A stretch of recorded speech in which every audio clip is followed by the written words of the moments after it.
Warriors, Spottedleafs Heart by Erin. Chapter 7.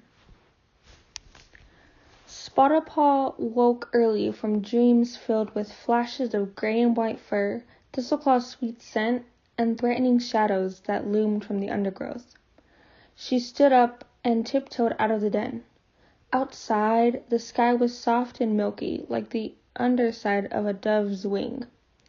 Dew laced the grass, and Spottedpaw left neat, wet footprints as she padded across the clearing. She could just make out the golden tabby shape of Lionheart sitting on the other side of the gorse, guarding the sleeping camp. "You're up early," commented Featherwhisker, stepping out of the ferns. He tipped his head to one side and studied her with his bright amber gaze. "Is something wrong, Spottedpaw?" Spottedpaw looked down at her toes, studded with shining droplets of dew. There was no way she could tell him about Thistleclaw visiting the dark forest. That would bring all kinds of trouble. And after all, Thistleclaw hadn't done anything wrong, had he? For a moment, Spottedpaw recalled Goosefeather's strange comment that she loved blindly and had a foolish heart. Was this what the old cat had been talking about? "Spottedpaw, what is it?" Featherwhisker patted over and rested the tip of his tail on Spottedpaw's flank. "Are you sick?" Spottedpaw shook her head. "No, I'm fine. I had a strange dream. I had some strange dreams, that's all." "I heard that you ran off from battle training yesterday," Featherwhisker commented gently. "Tigerpaw gets too rough sometimes. He needs to remember to keep his claws sheathed when fighting his clanmates." "But we won't always be fighting our clanmates, will we?" Spottedpaw argued. "One day I'll be fighting a real enemy, and I'll have to use my claws and my teeth and everything I've learned just to survive." Featherwhisker looked concerned. "Warriors face many challenges, but the warrior code protects them, Spottedpaw. No cat should ever be killed, even in the heat of battle. We fight to defend our borders, not maim the cats on the other side." "Some cats seem to enjoy fighting, whoever their opponent is," Spottedpaw mewed quietly. "Battles are only a very small part of our lives," Featherwhisker went on. "A true warrior has more love in her heart than hatred. Love for her clanmates, for the forest that shelters her, for the prey that feeds us all." The brambles around the warrior's den rustled, and cats started gathering beneath the high ledge. Tiny Spots walked among them, choosing cats for the dawn patrol. Spottedpaw blinked in alarm as Stormtail emerged from the brambles. The warrior had lost weight, and he looked unsteady on his paws. The first thing he did was walk over to the heap of soaked moss outside the elder's den, and drink deeply, as if he had not seen water for a moon. Spottedpaw patted over to him. "Are you feeling all right, Stormtail?" she mewed. Stormtail turned to look at her, his eyes bleary and ringed with sleep. "I'm fine," he rasped, but Spottedpaw noticed that his muzzle was dry and his breath smelled like crow food. "I don't think you are," she meowed. "Why don't you see Featherwhisker? I think you might be sick." Stormtail lashed his tail. "Don't fuss, there's nothing wrong with me." Bluefur overheard and came over. "My father knows if he is sick or not," she told Spottedpaw. "Leave him alone. The patrol is ready to go." She nodded to Stormtail, who followed her to the warriors' den, to the other warriors.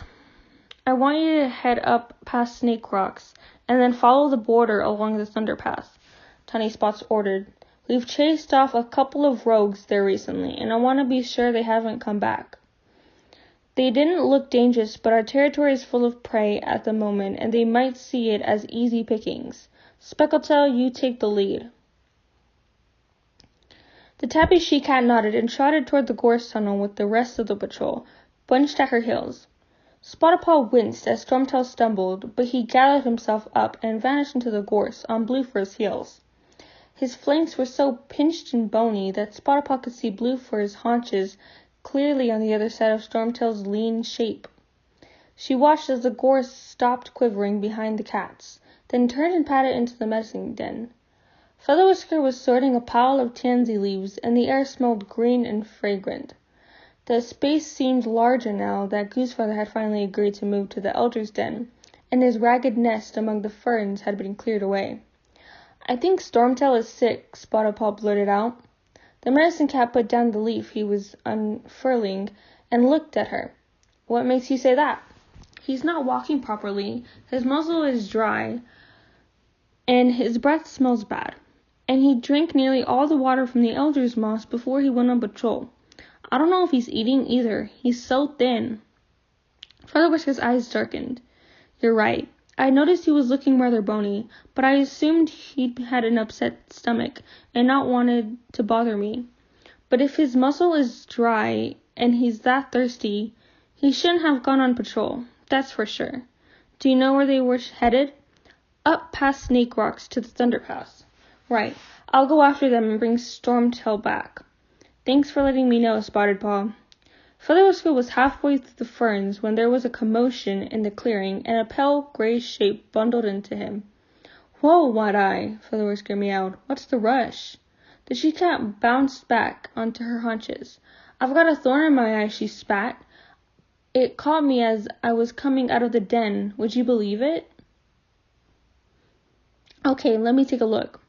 Feather Whisker mewed, and he guided Wide-Eye to the little space outside his den. The she-cat lurched beside him, letting out a little moan of fear. Spotted Paw felt her belly flip over. Wide-Eye was already blind in one side, but it was her good eye that was closed and weeping from the thorn scratch. Feather Whisker gently pried open her eyelid. The thorn isn't there now. Thanks, DarkClan. Let me bathe it with some marigold, and you should be fine. Wide-Eye sagged with relief. I'm so scared of losing that one as well, she murmured. The menacing cat stroked her shoulder with his tail. I would be too. He looked over Wide-Eye's head at Spotted Paw. Can you get Stormtail, please? I want to treat Wide-Eye first.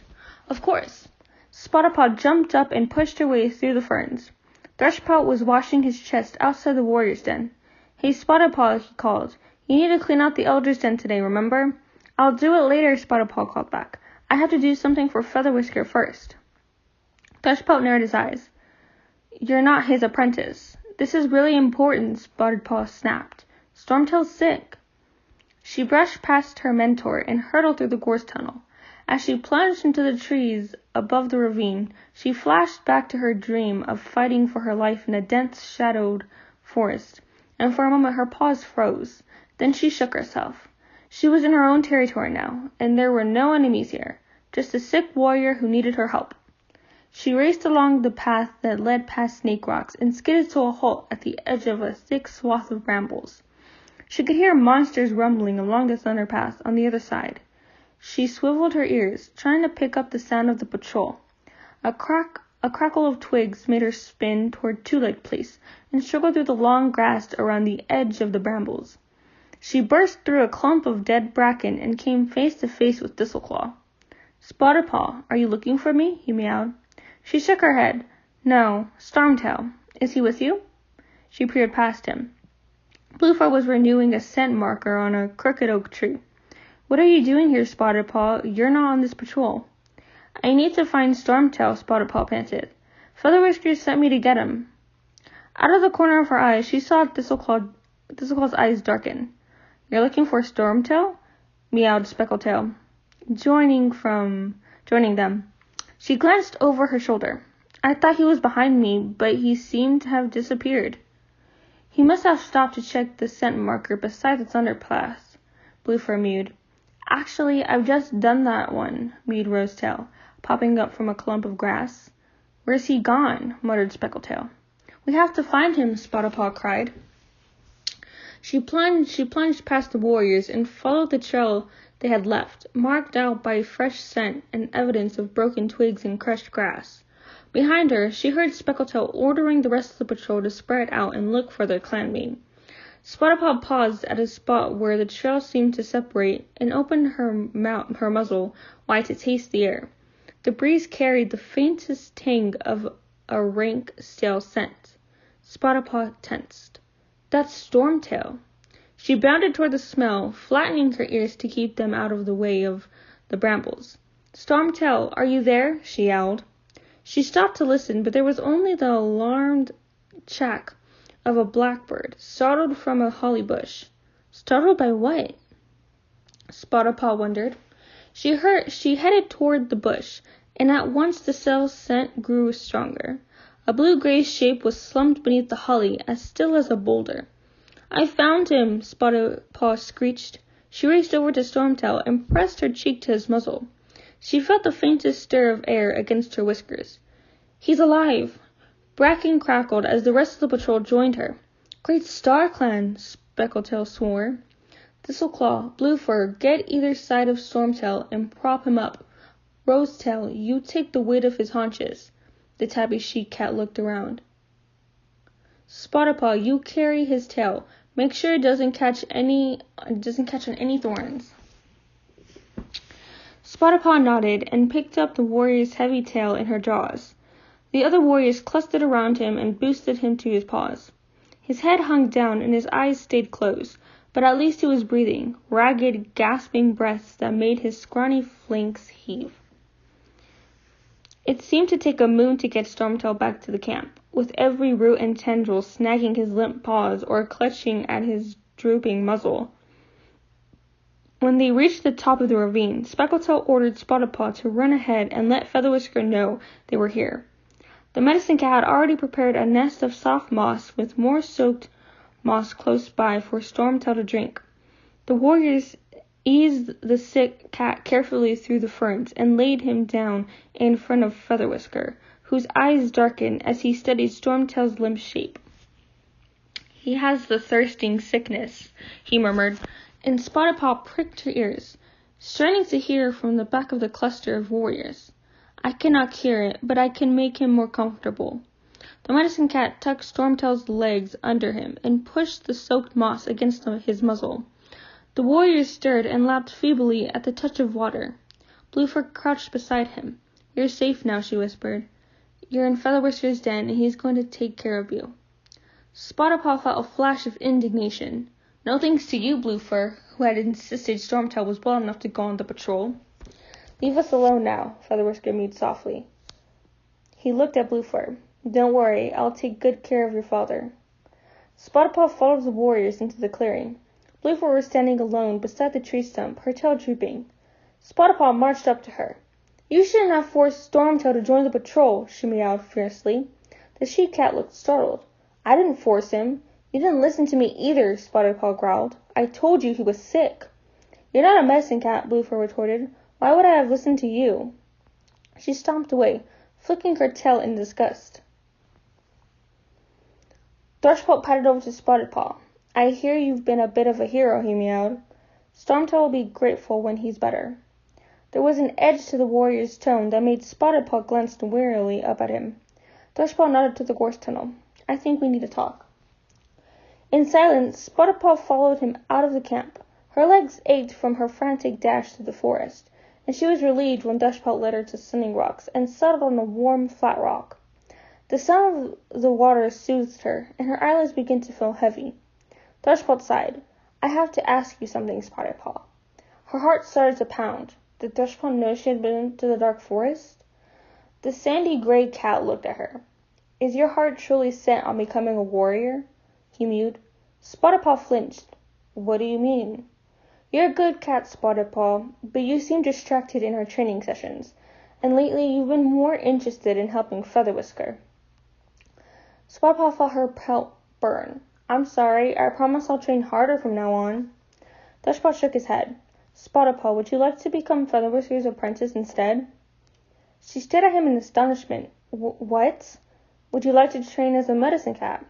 I've seen how good you are to recognize the herbs, and you probably saved Stormtail's life today. I know Featherwhisker has asked you before, and I want you to know that it would be okay. I like having you as my apprentice, but if your heart lies elsewhere, then I won't stand in your way." Spottedpaw opened and closed her mouth like a fledgling waiting for food. I don't know what to say," she stammered. Her mentor tilted his head to one side. "Think about it," he urged. "But remember that if you do become a medicine cat, it would mean giving up more than just your warrior training. Very few cats can make the commitment that Featherwhisker has. I think you'd be a great medicine cat, but you have to want it with all your heart." Spottedpaw blinked. How had Thrushpaw noticed so much, yet said nothing before now? Did he really believe she would be a good medicine cat? She shook her head. She had wanted to be a warrior since the day she was born. There was nothing more honorable than protecting your clan, feeding your clanmates, defending the borders. She had trained so hard alongside her littermates. They would stand side by side all their lives fighting for ThunderClan. And there was Thistleclaw. She took a deep breath. I appreciate what you're saying, Dushpel. I really do. But I want to be a warrior.